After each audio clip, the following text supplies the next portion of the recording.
বিশাল বিশাল অট্টালিকার মাঝেই এ যেন জীবনের এক করুণ অধ্যায়।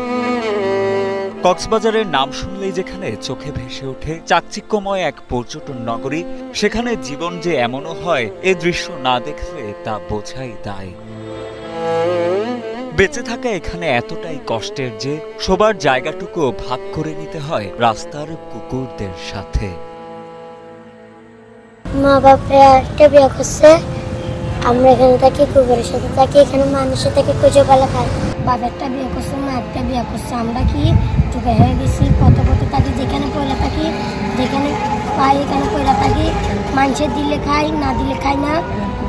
এখানে কুত্তার সাথে আমরা খেলাধুলা করি, পয়লা থাকি কুত্তার সাথে। যে বয়সে লেখাপড়ায় ব্যস্ত থাকার কথা সে বয়সে ভিক্ষাবৃত্তি তাদের মূল পেশা। নেই স্থায়ী কোনো ঠিকানা, নিয়মিত খাবারের বন্দোবস্ত বা জীবনের নিশ্চয়তা। মশার কামড়, ঝড় বৃষ্টি সব প্রতিকূলতাকে পাশ কাটিয়ে খোলা আকাশকেই তারা বানিয়েছে আপন ঠিকানা।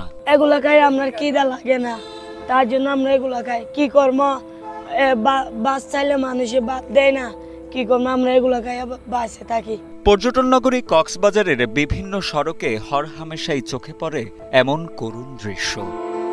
কলাতলী সৈকত সংলগ্ন হোটেল মোটেল এলাকা ঘুরে দেখা যায় পিচঢালা সড়কের আইল্যান্ডে কুকুরের পাশেই ঘুমিয়ে আছে একদল পথশিশু।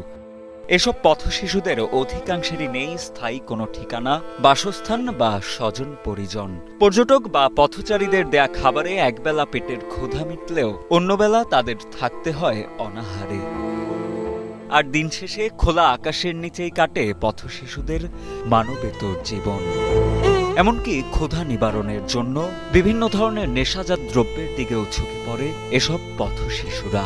আপনার মা বাবা কেউ নাই, কুরুল আর বন্ধু, কুরুর পথে থাকি, এটা জিন আসিম বাগিন আর বন্ধু, এনে বন্ধু ভাই বোনের মতন থাকি, আর বিশ্ব থাকি, কলাতলী বিশ্ব। পথে পথে রাত কাটানো এসব পথশিশুরা জানায় দিনে ভিক্ষাবৃত্তি আর বোতল টুকিয়ে যা আয় হয় তা দিয়েই কোনো মতে খেয়ে না খেয়ে চলে পুরোটা দিন। আর দিনের আলো ফুরিয়ে এলে সঙ্গীদের নিয়ে ফুটপাতে বা রাস্তার আইল্যান্ডে ঘুমিয়ে পড়ে তারা।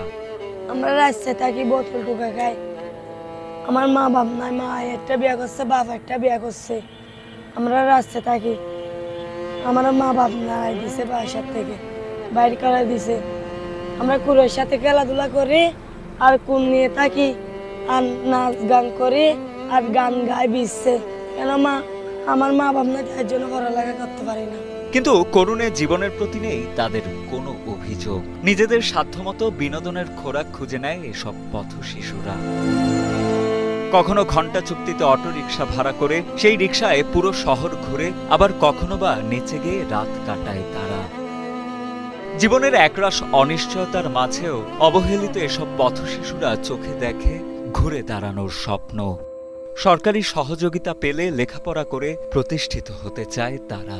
এদিকে সাধারণ মানুষের ভাষ্য, পথেঘাটে মানবেতর জীবন কাটানো এসব অবহেলিত শিশুদের দেখার যেন কেউই নেই।